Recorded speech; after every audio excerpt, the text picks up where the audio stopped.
अंतर मन में ज्योति जगा लो, होगा दूर अंधेरा।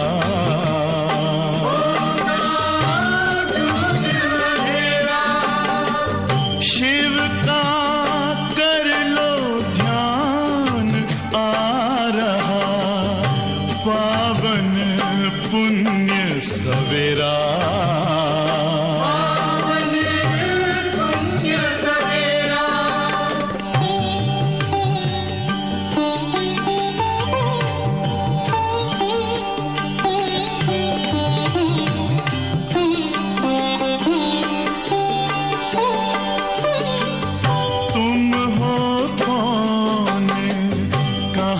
से आए अपने आप को जानो, राजयोग के द्वारा अपना परम पिता पहचानो।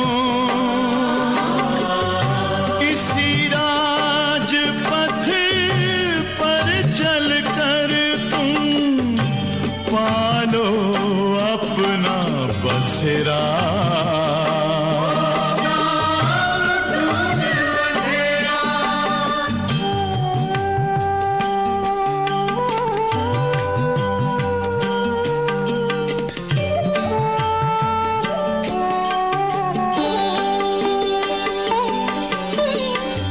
तुम हो आत्मा तन से न्यारे, परमात्मा को प्यारे। दिव्य गुणों को धारण करके योगी बनो दुलारे। ज्योति बिंदु ही तोड़ेगा ये माया का घेरा।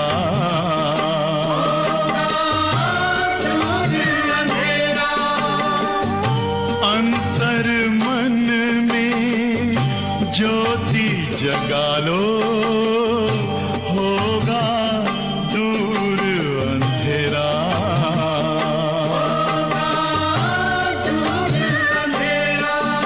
ओम शांति, ओम शांति, ओम शांति।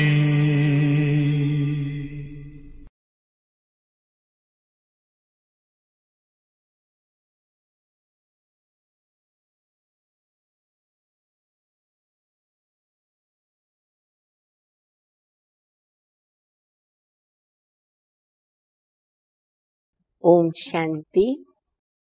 मुरली की तारीख है 4/8/2020। आज बाप दादा मुरली के अंदर बहुत सारे गहरे गुह्य राज हम बच्चों को बताते हैं और बाबा प्रति मुरली के अंदर कुछ न कुछ नई बातें हम बच्चों को बताते ही रहते हैं। आज बाबा कह रहे हैं कि ये जो मेरा ब्रह्मा का तन तखत है, चलता फिरता तखत, जिनसे मैं कार्य लेता हूँ, तो इनके द्वारा ही तुम ब्राह्मणों को रचता हूँ। फिर ये ब्रह्मा ही जाकर विष्णु बनते हैं। तो तुम बच्चे ही जानते हो कि ब्रह्मा फिर विष्णु कैसे बनता, क्योंकि ये रास जो है वो सभी बच्चे भी नहीं समझ सकते, क्योंकि बच्चों के अंदर भी हर प्रकार के नंबरवार बच्चे हैं। महारथी भी हैं, घोड़े सवार भी हैं, प्यादे भी हैं। फिर बाबा कहते देखो जैसे लक्ष्मी नारायण हैं, राधे कृष्ण हैं। अब कृष्ण के जो माता पिता हैं वो भी तो जरूर पुरुषार्थ किए हुए बाबा के बच्चे हैं, तब तो उनके माता पिता बनते हैं ना। कृष्ण को कहते प्रिंस, तो प्रिंस किसको कहेंगे? जरूर उनके पिता राजा होंगे, परंतु फिर भी जो गायन है, महिमा है, वो ज्यादा किसकी है? कृष्ण की है। क्यों? क्योंकि उनके माता पिता ने इतना पुरुषार्थ नहीं किया, उतनी कमाई नहीं की जितनी कृष्ण ने की। और वैसे ही फिर राधा के लिए भी बात बनती है। तो ऐसे कई बड़ी अच्छी अच्छी रमणीक बातें, गुह्य बातें बाप दादा हम बच्चों को मुरली में सुनाते हैं। तो बाबा की मुरली सुनेंगे मीठे बच्चे। अकाल मूरत बाप का, बोलता चलता तखत। अकाल मूरत बाप का, बोलता चलता तखत, ये ब्रह्मा है। जब वह ब्रह्मा में आते हैं तब तुम ब्राह्मणों को रचते हैं। ब्रह्मा में आते शिव बाबा और फिर हमको बनाते ब्राह्मण। प्रश्न है, अक्लमंद बच्चे किस राज को समझकर ठीक रीति से समझा सकते हैं? अक्लमंद बच्चे किस राज को समझकर ठीक रीति से समझा सकते हैं? समझना और फिर दूसरों को समझाना। उत्तर है, ब्रह्मा कौन है और ब्रह्मा सो विष्णु कैसे बनते हैं? प्रजापिता ब्रह्मा यहाँ है, वो कोई देवता तो है नहीं। ब्रह्मा ने ही ब्राह्मणों के द्वारा ज्ञान यज्ञ रचा है। उत्तर में ही बाबा राज बता रहे हैं। तो ब्रह्मा के द्वारा हमें अडाप्ट करते और ब्राह्मणों के द्वारा बाबा ये यज्ञ रचते हैं। अब ये सब राज अक्लमंद बच्चे ही समझकर समझा सकते हैं। घोड़े सवार और प्यादे इसमें मूंझ जाएंगे। इसीलिए बाबा कहते हैं ना, बच्चे महारथी बनो। महारथियों की बुद्धि रिफाइन होती है, विशाल होती, दूरांदेशी होती है। मुरली का गीत है ओम नमो शिवाय। आगे आता है, पितु मात सहायक स्वामी सखा, तुम ही सबके रखवाले हो। पूरे गीत के अंदर परमात्मा की महिमा बताई गई है। ओम शांति। भक्ति में महिमा करते एक की, महिमा तो गाते हैं ना, परंतु न उनको जानते हैं और न उनके यथार्थ परिचय को जानते हैं। अगर यथार्थ महिमा जानते तो वर्णन जरूर करते। तुम बच्चे जानते हो कि ऊंच ते ऊंच है भगवान, चित्र मुख्य उनका ही है। ब्रह्मा की संतान भी तो होगी ना, ब्रह्मा है, फिर नाम दिया प्रजापिता ब्रह्मा, तो जरूर उनकी संतान तो होगी। तो तुम सभी ब्राह्मण ठहरे। ब्रह्मा को भी तो ब्राह्मण जानेंगे और तो कोई नहीं जानते हैं, इसलिए फिर मूंझते हैं कि ये ब्रह्मा कैसे हो सकता। सारी मूंझ लोगों को यही होती है जब हम कहते हैं कि इसमें भगवान आए और भगवान ने इनका नाम ब्रह्मा रखा, तो सोचते कि साधारण व्यक्ति ब्रह्मा कैसे हो सकता।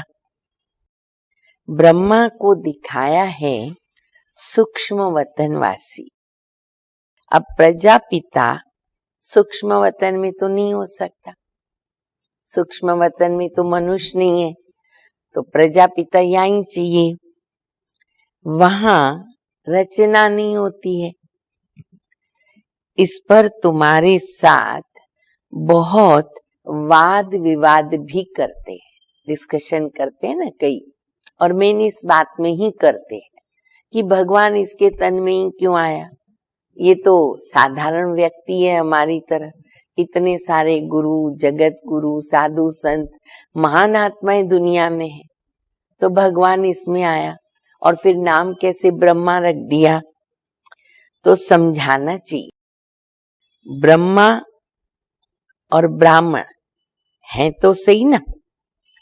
जैसे क्राइस्ट से क्रिश्चियन अक्षर निकला, बुद्ध से बौद्धि निकला और इब्राहिम से इस्लामी निकला, वैसे प्रजापिता ब्रह्मा से ब्राह्मण नामी ग्रामी।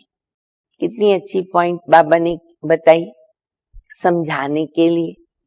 क्राइस्ट से क्रिश्चियन, बुद्ध से बौद्धि निकले और फिर इस्लाम धर्म, तो इब्राहिम से इस्लाम, तो ब्रह्मा से जरूर ब्राह्मण निकलेंगे। आदि देव ब्रह्मा।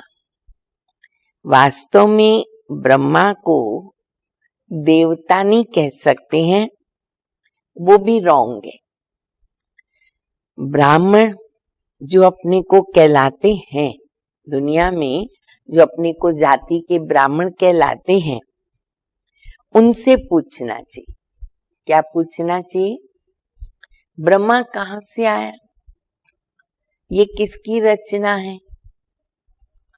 ब्रह्मा को किसने क्रिएट किया? बाबा कहते उनसे प्रश्न करो, क्योंकि वो ब्रह्मा की औलाद अपने को कहलाते हैं। कोई बता नहीं सकेगा, जानते ही नहीं है। यह भी तुम बच्चे जानते हो कि ये शिव बाबा का रथ जिसमें प्रवेश करते हैं, ये है वह जो आत्मा कृष्ण प्रिंस बना था। अब देखो बाबा कैसे गुह्य राज बता रहे कि ब्रह्मा की जो आत्मा है वो ही सतयुग के आदि में कृष्ण के रूप में जन्म लेती है। फिर 84 जन्मों के बाद ब्रह्मा बनते। जन्म पत्री का नाम इनका अपना अलग होगा, क्योंकि है तो मनुष्य न। ब्रह्मा ने जन्म लिया जब लौकिक जन्म शरीर का, तब तो माता पिता अलग है, नाम अलग है। ये तो बाबा ने प्रवेश किया और कर्तव्य बोधक नाम रखा, तो बाबा कहते हैं कि वो तो जरूर अलग होंगे, क्योंकि है तो मनुष्य। फिर इनमें प्रवेश करने से इनका नाम ब्रह्मा रख देते। कितना क्लियर कर रहे बाबा। यह भी बच्चे जानते हैं कि वही ब्रह्मा विष्णु का रूप है। ब्रह्मा की आत्मा है कृष्ण की आत्मा। फिर बाबा कहते वो ब्रह्मा बनती है अंतिम जन्म में, और वही ब्रह्मा सो विष्णु, तो विष्णु का राज भी आ जाता है। लक्ष्मी नारायण का कंबाइंड रूप है। नारायण बनते हैं ना। 84 जन्मों के अंत में भी साधारण रथ है ना। ये शरीर सब आत्माओं का रथ है। हमें जो ये रथ मिला, हर एक को अपना रथ है। हर आत्मा अपने रथ के द्वारा कर्म करती है। तो बाबा कहते हैं हर एक का जो शरीर है वो आत्मा का रथ है। अकाल मूरत का ये बोलता चलता तखत है। हमारी जो आत्मा है ब्रकुटी के बीच निवास करती, अकाल तखत। तो बाबा कहते ये उनका चलता फिरता तखत है। सिख लोगों ने फिर वो तखत बना दिया। अमृतसर में कहते हैं कि देखने का वो एक स्थान है कि जहां पर उन्होंने वो तखत बनाया, स्थूल रीति से बनाया। उनको फिर वो अकाल तखत कहते। और गुरु नानक ने ग्रंथ के अंदर ये महिमा भी की है। अकाल मूरत, अजूनी साहबन, जपात, सतजुगात, सच, हैबी सच, नानक होसी भी सच। अब ये तो अकाल तखत सब है, आत्माएं सब अकाल मूरत है।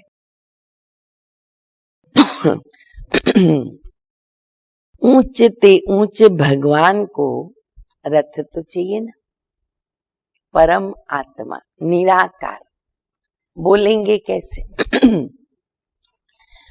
तो बाबा कहते रथ चाहिए ना मुझे बोलने के लिए। रथ में प्रवेश होकर नॉलेज देते हैं।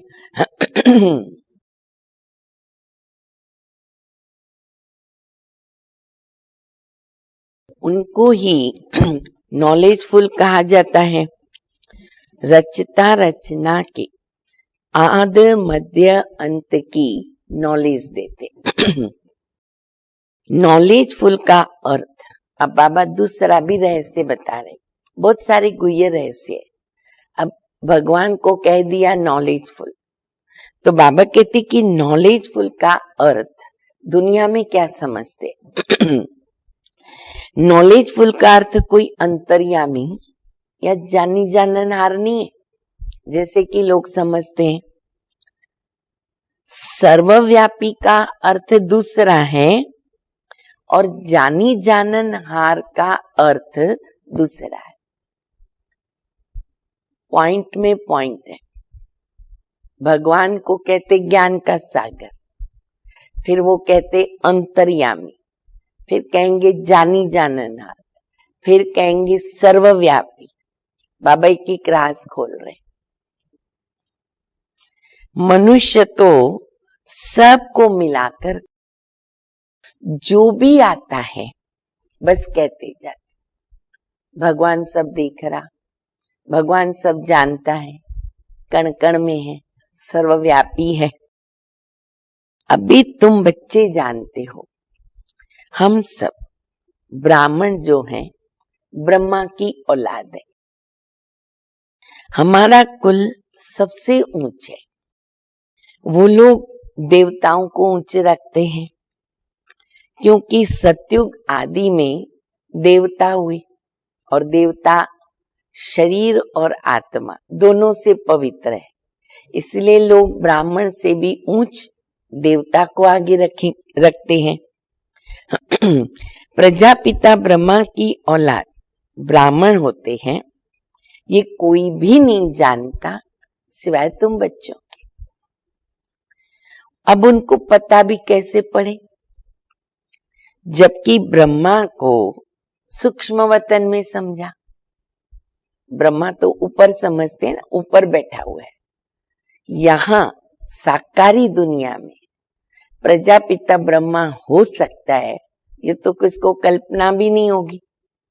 तो इसीलिए बाबा कहते हैं कि वो लोग समझते ब्रह्मा ऊपर है, तो उनको बाकी बात समझ में आएगी नहीं। वह जिस्मानी ब्राह्मण अलग है, जो पूजा करते हैं, धामा खाते हैं। ब्राह्मण भी वैरायटी है भक्ति मार्ग में, पूजा करते, धामा खाते। शादी में जाने वाले अलग होते, मृत्यु पे जाने वाले अलग होते, कथा करने वाले होते, वैरायटी है। तुम तो धामा आदि नहीं खाते हो, पितर खिलाते हैं ना। ब्रह्मा का राज अब अच्छी रीति से समझाना। बोलो, और बातों को छोड़कर बाप जिससे पतित से पावन बनाने का मार्ग बताते, पहले उनको तो याद करो। अब ये तो रही गुह्य बातें, सब तो समझेंगे नहीं। उसको समझने के लिए बुद्धि बड़ी विशाल चाहिए, सोने का बर्तन चाहिए। तो बाबा कहते फिर मुख्य बात तो बताओ कि जो पतित पावन बाबा हैं उनको जानो और उनको याद करो। फिर ये बातें भी समझ में आ जाएंगी, आगे जाके समझेंगे। थोड़ी बात में संशय पड़ने से बाप को ही छोड़ देते। अब ये सब बातें तो बहुत विचित्र है ना, तो ये नहीं समझ में आएगी तो बाबा को ही छोड़ के चले जाएंगे। सोचेंगे पता नहीं ये कौन सा ज्ञान सुना रहे। मुख्य बात है अल्लाह और बे। अब बाबा मुख्य बात बताते कि ये तो जरूर उनको समझानी है। तो बाप कहते हैं बच्चे माँ में कम याद करो। मैं जरूर किस में तो आऊंगा, कैसे ज्ञान सुनाऊं। तो उनका नाम भी तो होना चाहिए। प्रवेश करूंगा तो नाम रखूंगा, उनको आकर के रचता हूं। ब्रह्मा के लिए तुमको समझाने का ना बहुत अक्ल चाहिए। इसीलिए जितने हम बच्चे समझदार बनते हैं ना, उतना हम दूसरों की बुद्धि में ये बातें बिठा सकते। पहले तो हमको समझना पड़े। जब हम समझ लेते, समझदार बनते, अक्लमंद बनते, तो हम समझा सकते हैं। प्यादे और घोड़ी सवार मूंझ पड़ते हैं, अवस्था के अनुसार समझाते हैं ना। प्रजापिता ब्रह्मा तो यहाँ है, बार बार बताना पड़े। प्रजापिता ब्रह्मा है तो यहीं चाहिए। ब्राह्मणों के द्वारा ज्ञान यज्ञ रचते हैं तो ब्राह्मण भी चाहिए। प्रजापिता ब्रह्मा भी यहाँ चाहिए, जिनसे ब्राह्मण बने। ब्राह्मण लोग कहते हैं ना कि हम ब्रह्मा की संतान है, समझते हैं परंपरा से हमारा कुल चलता आया। परंतु ब्रह्मा कब था ये तो पता नहीं है। अभी तुम ब्राह्मण हो। ब्राह्मण वह जो ब्रह्मा की संतान, वह तो बाप के ऑक्यूपेशन को ही नहीं जानते हैं, जो कुक वंशावली ब्राह्मण है। भारत में पहले ब्राह्मण ही होते हैं। ब्राह्मणों का है उच्चते उच्च कुल। वह ब्राह्मण भी समझते हैं कि हमारा कुल जरूर ब्रह्मा से ही निकला होगा, परंतु कैसे कब निकला वर्णन नहीं कर सकते, जानते ही नहीं। तुम समझते हो कि प्रजापिता ब्रह्मा ही ब्राह्मणों को रचते हैं, और जिन ब्राह्मणों को ही फिर भविष्य में देवता बनना है। ब्राह्मणों को आकर के बाबा पढ़ाते हैं, बीच में पढ़ाई देवता बनने के लिए। ब्राह्मणों की भी तो डिनास्टी नहीं है, ब्राह्मणों की तो राजधानी नहीं बन सकती। ब्राह्मणों का कुल है, कुल ब्राह्मण कुल। डिनास्टी कब बनेगी? जब राजा रानी बने, तब तो राजधानी बनेगी ना। राजा रानी चाहिए। जैसे सूर्यवंशी डिनास्टी, तुम ब्राह्मणों में राजा तो नहीं बनते ना। वो तो कहते हैं कौरव और पांडवों का राज्य था, दोनों रॉन्ग है। राजा ही दोनों को नहीं है, न कौरव में राजा ही है न पांडवों में। प्रजा का प्रजा पर राज्य है, तो उनको राजधानी तो नहीं कहेंगे। ताज ही नहीं है, नो ताज। बाबा ने समझाया था, पहले डबल सरताज भारत में थे सतयुग में, फिर द्वापर युग के बाद सिंगल ताज, और इस समय नो ताज। ये भी अच्छी तरह सिद्ध करके बताना है। जो बिल्कुल अच्छी तरह धारणा वाला होगा ना, वही अच्छी तरह समझा सकेंगे। ब्रह्मा पर ही ज्यादा बात समझाने की होती है, क्योंकि वो समझ लिया तो आगे समझाना सहज है। विष्णु को भी तो नहीं जानते हैं, ये भी तो समझाना पड़े। ब्रह्मा के बाद विष्णु बताना पड़े। वैकुंठपुरी को विष्णुपुरी भी कहा जाता है, अर्थात लक्ष्मी नारायण का राज्य था। विष्णु है लक्ष्मी नारायण। कृष्ण प्रिंस होगा तो कहेंगे ना हमारा बाबा जो है ना राजा है। अब ये और राज बता रहे बाबा। अब कृष्ण बच्चा है, पिताजी को कहेंगे बाबा, तो वो कहेगा बच्चा मेरा बाप मेरा बाबा राजा है। ऐसे नहीं कि कृष्ण का बाप राजा नहीं हो सकता, नहीं तो वो प्रिंस कैसे कहलाएगा, ये भी तो राज है ना। तो बाबा कहते ऐसे तो नहीं ना, उसका बाप जो है वो राजा नहीं हो सकता। देखो बाबा राज बता रहे, ध्यान से सुनो। कृष्ण प्रिंस कहलाया जाता है तो जरूर राजा के पास ही जन्म होगा ना, तब तो प्रिंस कहलाएगा।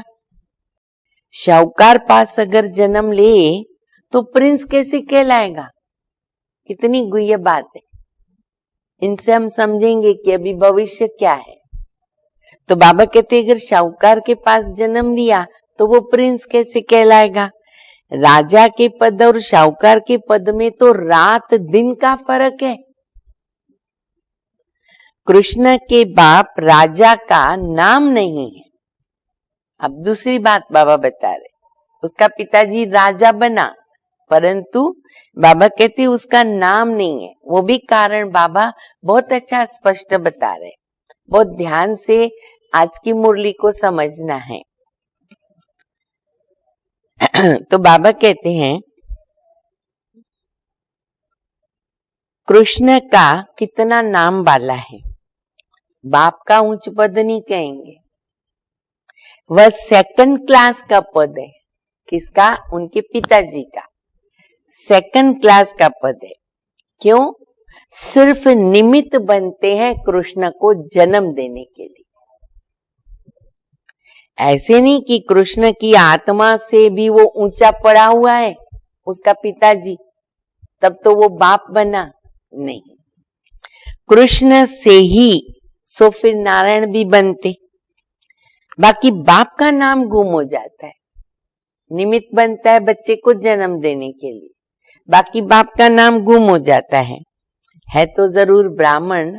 उनके पिताजी भी पहले तो ब्राह्मण ही बने हुए हैं, परंतु पढ़ाई में कृष्ण से कम है।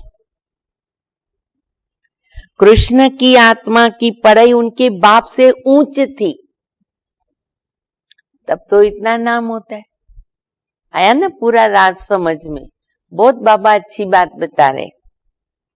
कृष्ण का बाप कौन था ये जैसे किसको पता ही नहीं है, आगे चल के मालूम पड़ेगा। धीरज रखो, सब पता चलेगा।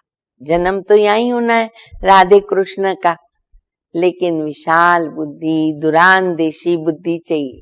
टचिंग पावर, कैचिंग पावर, सब शक्तियां चाहिए, तब हम इन राजों को समझ पाएंगे। तो बाबा कहते बच्चे आगे चलकर सब पता चलेगा। बनना तो यहाँ से ही है ना, यहीं फिक्स हो जाएगा ना नंबर, और पद भी फिक्स हो जाएगा। इसलिए जो करना है जल्दी जल्दी कर लेवे।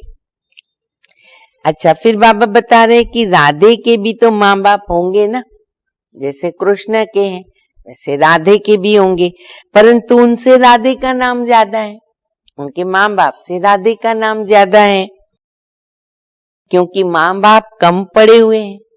ये जो ईश्वरीय पढ़ाई है उसमें उनके माता पिता कम पढ़े हुए हैं, राधे का नाम उनसे ऊंच हो जाता है। देखा राज कैसे बाबा बता रहे।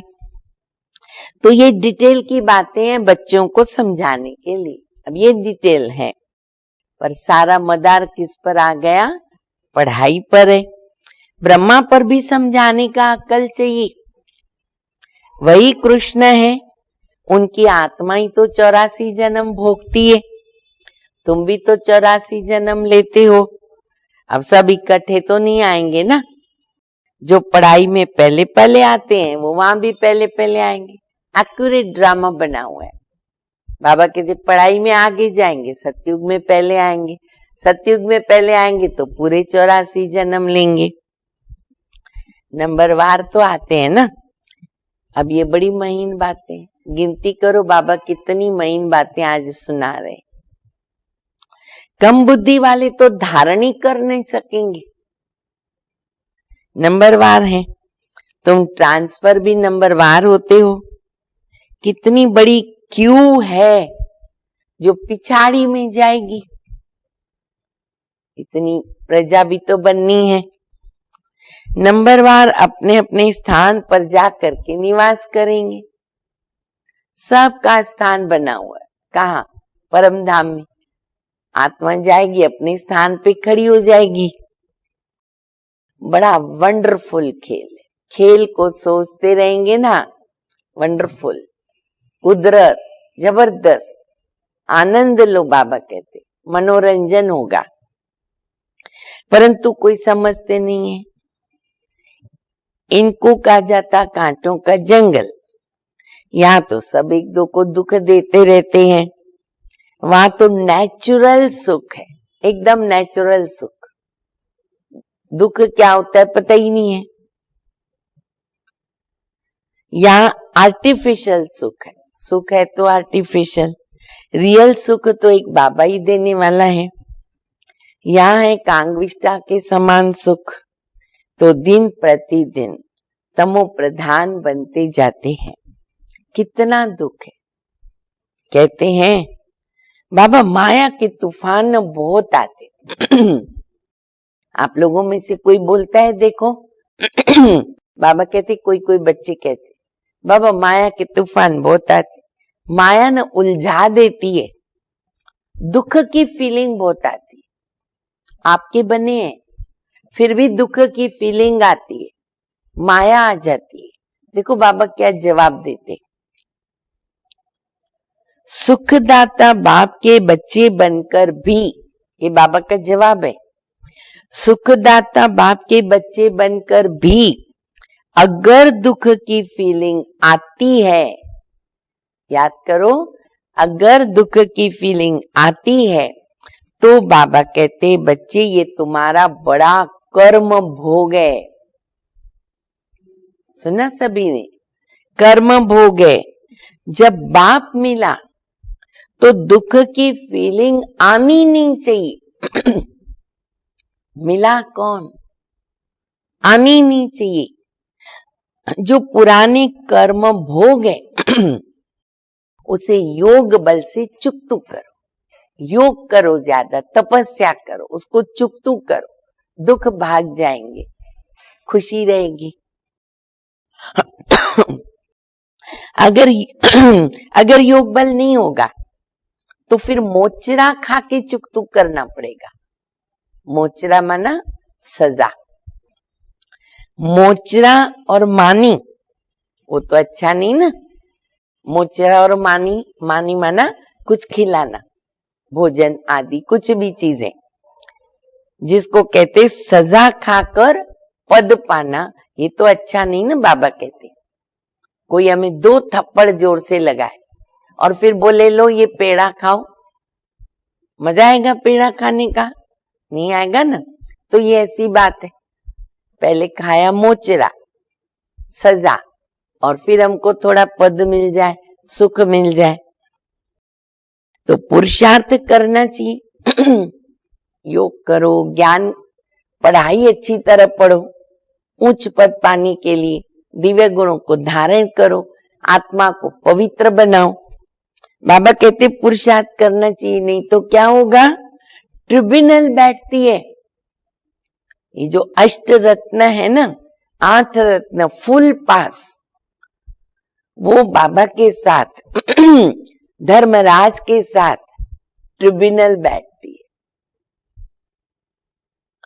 प्रजा तो ढेर है, ये तो ड्रामानुसार सब गर्भ जेल में भी बहुत सजाएं खाते, आत्माएं भटकती भी बहुत है। वो कितनी कड़ी सजाएं।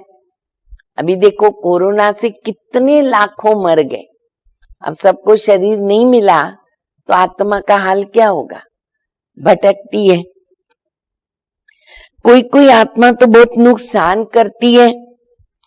जब कोई में अशुद्ध आत्मा का प्रवेश होता है ना, कितना हैरान करती है, बहुत शैतानी करती है, मारती है, सब सामान तोड़ देती है, घर ऊपर नीचे कर देती है, पता नहीं क्या क्या करती है अशुद्ध आत्मा। नई दुनिया में ये बातें नहीं होती है। अभी तुम पुरुषार्थ करते हो कि हम नई दुनिया में जाएं, वहां जाकर नए नए महल बनाने पड़ेंगे। राजाओं के पास जन्म लेते हो जैसे कृष्ण जन्म लेता। अब वो तो महाराजा के पास जन्म लेते हैं। बाबा कहते हैं बच्चे राजाएं तो बहुत होंगे ना, तो हमें भी कहाँ जन्म लेना है? जाके राजाओं के पास। परंतु उतने महल आदि सब पहले से थोड़ी होते हैं, वह तो फिर बनाने पड़े। कौन रचते हैं? जिनके पास जन्म लेते हैं। गाया हुआ है, राजाओं के पास जन्म होता है। क्या होता है वो आगे चलकर देखना होगा। अब अगर हम इस चक्कर में चले जाएंगे ना, कैसे होगा, क्या होगा, बाबा कहते फिर योग भी टूट जाएगा। निश्चिंत रहो, आगे बढ़ते रहो, पढ़ाई करते रहो, आगे चलकर सब पता चलेगा। अभी थोड़ी बाबा बताएगा, नहीं तो उसी में ही रमते रहेंगे, पुरुषार्थ भूल जाएगा, वो फिर आर्टिफिशियल नाटक हो जावे अगर अभी से बाबा बतावे तो। इसलिए बताते कुछ भी नहीं है, ड्रामा में बताने की नूंद ही नहीं है। सुना सभी ने? जब नूंद होगी आप ही बताएंगे। बाबा कहते मैं भी तो पाठधारी हूं। बाबा कहते ना मुझे जो आज बोलना है आज ही बोलूंगा, जो कल बोलना है वो आज नहीं बोलूंगा। आगे की बातें पहले से ही जानता होता ना तो बहुत कुछ बतलाता। देखो चतुर सुजान बाबा कितने हैं। कहते मैं तो कल जो बताना होगा वो मेरे मुख से कल ही निकलेगा ना, मुझे भी नहीं मालूम। देखो वंडरफुल बाबा। अगर बाबा अंतर्यामी होता तो पहले से बताता। देखा बाबा कैसे चतुराई कर रहे। बाबा कहते हैं बाबा अंतर्यामी होता तो पहले से बताता। बाबा कहते नहीं, ड्रामा में जो होता है उनको साक्षी होकर देखते चलो और साथ साथ याद की यात्रा में मस्त रहो। बस हमें वही काम करना है, वही धुन रहे, वही लक्ष्य रहे, बाकी बातों में नहीं जाना है, सब अपने आप पता चलेगा। इसमें फेल होते हैं याद की यात्रा में। ज्ञान कभी कम ज्यादा नहीं होता, याद की यात्रा कभी कम ज्यादा हो जाती है। ज्ञान तो जो मिला वो है ही। एक बार 84 का चक्कर समझ लिया थोड़ी हम भूलेंगे। स्वप्न में भी हमको कोई पूछेगा सतयुग में कितने जन्म, तो हम 8 ही बताएंगे, इतना ज्ञान पक्का है। पर योग की कमी। याद की यात्रा में कभी उमंग रहता है और कभी डिले हो जाते हैं, नीचे ऊपर यात्रा होती है। ज्ञान में तुम सीढ़ी नहीं चढ़ते हो। ज्ञान को यात्रा नहीं कहा जाता, यात्रा है याद की यात्रा। बाबा कहते याद में रहने से ना तुम सेफ्टी में रहेंगे, सबसे बड़ा फायदा। बाबा की याद में रहेंगे, फुल हमारी सेफ्टी रहेगी। देह अभिमान में आनेंगे तो धोखा खा लेंगे, क्योंकि सेफ्टी से दूर हो गए, बाबा के हाथ से दूर हो गए, तो इसीलिए देहभान में नहीं आना है। और फिर विकर्म कर देते हैं, काम महाशत्रु है, उनमें फेल हो जाते हैं। क्रोध आदि की बाबा इतनी बात नहीं करते। ज्ञान से या तो सेकंड में जीवन मुक्ति, या तो फिर कहते सागर को स्याही बनाओ, पेड़ों को कलम बनाओ, महिमा खत्म ही नहीं होगी। या तो सिर्फ कहते अल्लाह को याद करो।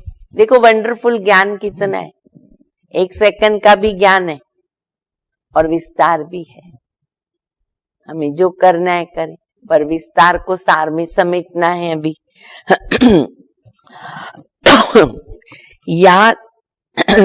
याद करना किसको कहा जाता ये थोड़ी जानते हैं। कहते कलयुग से हमको सतयुग में लेके चलो, क्योंकि पुरानी दुनिया में बहुत ही दुख है।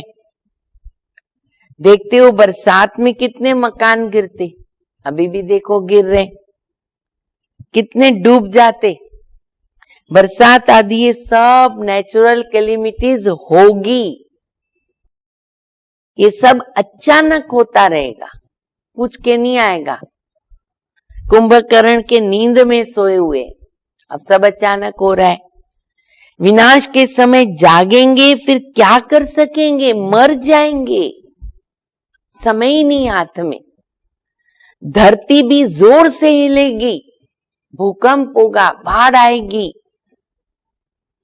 तूफान, बरसात आदि सब होना है, रेडी रहो। बॉम्ब्स भी फेंकेंगे, देखो क्या क्या होगा। परंतु यहाँ एडिशन है, भारत में क्या, सिविल वार, खून की नदियां, रक्त की नदियां गाई हुई है। यहाँ मारा मारी होती है भारत के अंदर, एक दो पर केस करते रहेंगे, सो लड़ेंगे भी जरूर। सब है निधन के, तुम वो धनी के, कोई लड़ाई आदि तो तुमको करनी नहीं। ब्राह्मण बनने से तुम धनी के हो गए। धनी बाप को कहते हैं या पति को कहते हैं। शिव बाबा तो पतियों का पति है। सगाई हो जाती है, फिर कहते हैं हम ऐसे पति के साथ कब मिलेगी। आत्माएं कहती है ना, शिव बाबा हमारी तो आपके साथ सगाई हो गई, अब आपसे हम कैसे मिलें। कोई तो सच लिखते हैं, कोई तो छिपाते हैं। सच्चाई से लिखते नहीं कि बाबा हमसे ये भूल हो गई है, क्षमा करो। अगर कोई विकार में गिरा तो बुद्धि में धारणा होने से ये भूल न करें। बाबा कहते तुम ऐसी कड़ी भूल करोगे तो चकनाचूर हो जाओगे। काम विकार की भूल। तुमको हम गोरा बनाने आए, तुम फिर काला मुंह कैसे करते हो। बल स्वर्ग में आएंगे, पाई पैसे का पद पाएंगे। राजधानी स्थापन हो रही है ना, कोई तो हार खाकर जन्म जन्मांतर भ्रष्ट हो जाते हैं। कहेंगे बाप से तुम ये पद पाने आए हो, बाप इतना ऊंचा बनाते और हम बचे फिर प्रजा में। बाप गद्दी पर हो और बच्चा दास दासी बने, कितनी लज्जा की बात है। बाप साहूकार, बच्चा नौकर। पिछाड़ी में तुमको सब साक्षात्कार होगा, सुना सभी ने, लेकिन उसके पहले तैयार होना पड़ेगा ना।